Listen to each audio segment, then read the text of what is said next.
Pasca dipecat dari Partai Demokrasi Indonesia Perjuangan atau PDIP pada Senin 16 Desember 2024 lalu, Presiden ke-7 RI Joko Widodo tampak santai. Bahkan ia memilih untuk menghabiskan waktu bersama kedua cucunya, yakni Jan Etes Rinarendra dan Lalembah Manah saat di Jakarta. Kegiatan tersebut dipamerkan oleh Jokowi dalam unggahan terbaru di akun Instagram pribadinya @jokowi pada Senin 16 Desember 2024 lalu. Dalam keterangan unggahan di media sosialnya tersebut, Jokowi menyebutkan bahwa dia bermain bersama cucu saat beberapa hari berada di Jakarta. Dalam video yang diunggah, Jokowi yang mengenakan baju putih terlihat bermain ke sebuah mal di Jakarta bersama Jan Etes dan Lalembah Manah.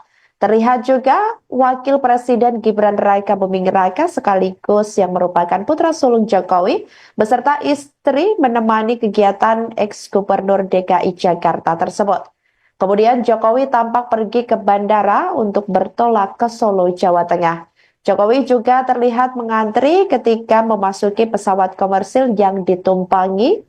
Sesampainya di Solo, Jokowi dan istrinya yakni Iriana Jokowi pun makan sate kambing di sana. Jokowi juga tampak melayani sejumlah warga yang meminta berfoto dengan dirinya. Sebagai informasi, tak hanya Jokowi yang dipecat oleh PDIP atas instruksi langsung dari Ketua Umum Partai Berlambang Kepala Banteng Moncong Putih, Megawati Soekarno Putri. PDIP diketahui juga memecat putra sulungnya, maksud kami Gibran Raka Buming Raka dan menantunya Bobi Nasution. Surat pemecatan Jokowi ini dibacakan oleh Ketua DPP PDIP bidang kehormatan partai yakni Komarudin Watubun.